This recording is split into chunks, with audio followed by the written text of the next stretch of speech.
عليكم. وعليكم السلام ورحمة الله.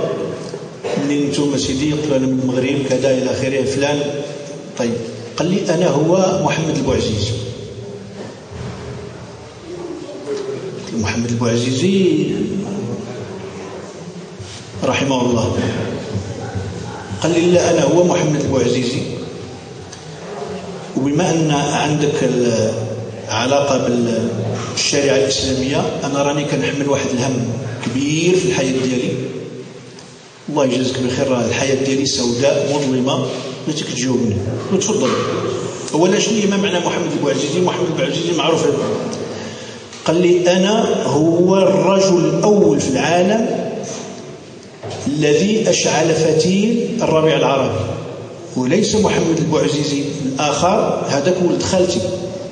محمد البوعزيزي اللي تحرق بالنار هذاك ولد خالتي، وما متدينش، ما عنده علاقة لا بالصلاة ولا بأم يحزنون، وكل ما هناك أنه كان خضار كيبيع الخضرة، عنده الكروسة، وفي إطار تفتيش ديال البوليس عنده داك الميزان باش الحديد ديك الكيلوات، كيكون عندهم واحد الرصاص من داك، عنده داك الرصاص محيد معناه غشاش، الكيلو كيعطيك كيلو الا ربع ولا كيلو. فمن جمله المراقبين كاينه امراه شرطيه،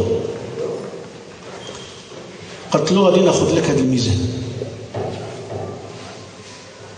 هو بكل وقاحه شد لها في الثديين ديالها في البزازل ديالها وقال لها باش غادي نعبر، انا نعبر بهذا. الروايه هذه واش صحيحه؟ اش معنى الروايه؟ كنجيبها لك من المنبع. فصفعته، لما صفعته مشى جاب هذا بدون ديال الليسانس وحرق راسه عادي. حرق راسه كما حرقوا راسه هنا في المغرب، حرقوا راسه قبل منه. اللي قال مصطفى الرميل اللي حرق راسه دبر راسه. هاد محمد البوعزيزي الآخر لما شاف ولد خالته محروق أول واحد رفع صوته في وجه البوليس، اللهم هذا منكر، يا الفاعلين يا الطواغيت يا الجمع. نضت أصوات من هنا ومن هناك، منظر مؤثر. شدوا هذوك الناس كاملين البوليس، داوهم للسجن أو اعتقلوهم.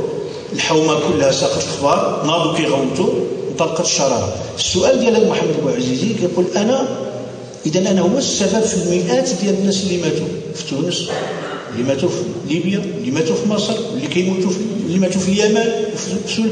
أنا هو السبب. لو أنني لم أفعل هذا لما سقطت هذه الأرواح. واش أنا عندي ذنب كبير أمام الله؟ قلت له لا، أنت أولا أنت ما قتلتيش هذوك الناس، وإذا كان بالميزان ديال القتل أنت أحييت أمة.